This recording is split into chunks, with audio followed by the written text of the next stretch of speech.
base aérienne ou l'aéroport international Diori Hamani de façon plus large a fait l'objet d'une tentative d'infiltration par des mercenaires téléguidés. C'est l'occasion pour nous de venir prendre contact avec l'ensemble des forces de défense et de sécurité ainsi que nos partenaires russes pour leur prompte réaction. Réaction qui a permis dans les 20 minutes qui suivent de mettre l'ennemi totalement en déroute. Certains sont neutralisés sur le champ, d'autres ont été neutralisés dans leur panique déroute.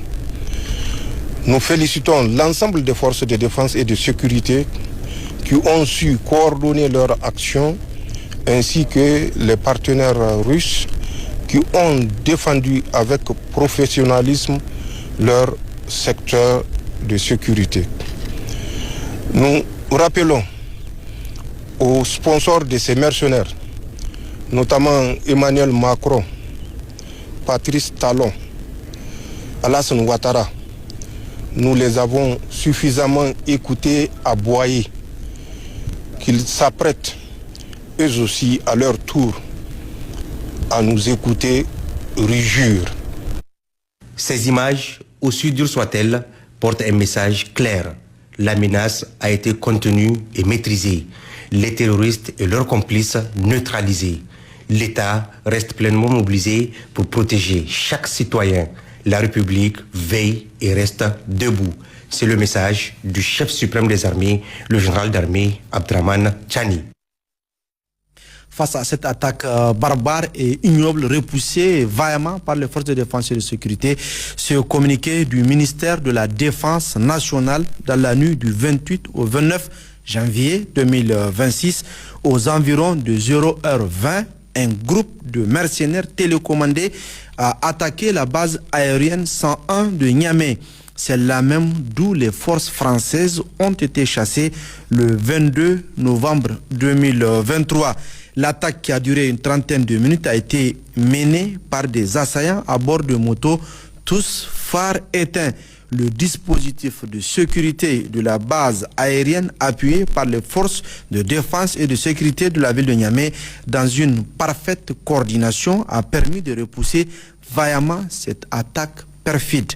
Malheureusement, 4 militaires ont été blessés et du matériel endommagé, dont un stock de munitions qui a pris feu. Dans leur fuite, les terroristes ont tiré à la sauvette sur 3 aéronefs civils, dont 2 de la compagnie aérienne Askai. La vigoureuse riposte aéroterrestre a permis la neutralisation de 20 mercenaires et l'arrestation de 11 autres, dont la majorité est grièvement blessée, ainsi que la récupération d'un important matériel de guerre et des motocyclettes. Au nom du président de la République, chef de l'État, chef suprême des armées, le ministre d'État, ministre de la Défense nationale, adresse ses vives félicitations aux forces de défense et de sécurité pour leur courage et leur abnégation. Le ministre d'État, ministre de la Défense nationale, rassure également les concitoyens que la situation est maîtrisée et que les forces de défense et de sécurité mettent tout en œuvre pour assurer leur sécurité et celle de leurs biens. Il les invite à dénoncer tout acte ou comportement suspect dont ils sont témoins. Enfin, le ministre d'État, ministre de la Défense nationale, remercie par la même occasion la population de Niamey qui est sortie spontanément apporter son soutien aux forces de défense et de sécurité toute la nuit durant. Fait à Niamey le 29 janvier 2026, signé le ministre d'État, ministre de la Défense nationale, le général d'armée Salifou Modi. Suite aux événements enregistrés dans la nuit, ces événements du 28 fait vaciller l'État. Dès les premières heures de cette matinée, le président de la République, chef de l'État, chef suprême des armées, le général d'armée Abdrahmane Tchani était sur les lieux visés à l'escadrille, la base 101 de Niamey, une présence forte pour constater la situation, soutenir les forces de défense et de sécurité et adresser un message clair. L'État est debout, la menace est contenu et maîtrisé, la sécurité des populations reste une priorité absolue. Abdelkarim Barmou, Askou Jibrilla. Très tôt ce matin, le président de la République, chef de l'État, chef suprême des armées, général d'armée Abdrahmane Tchani s'est rendu sur les lieux visés à l'escadrille.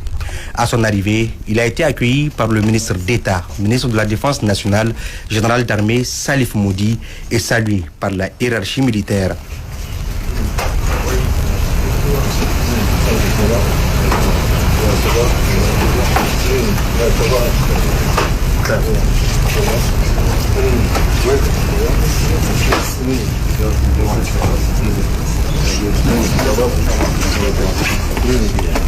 Sur place, le président de la République a tenu à constater personnellement l'ampleur de l'attaque et les résultats de l'intervention prompte des FDS.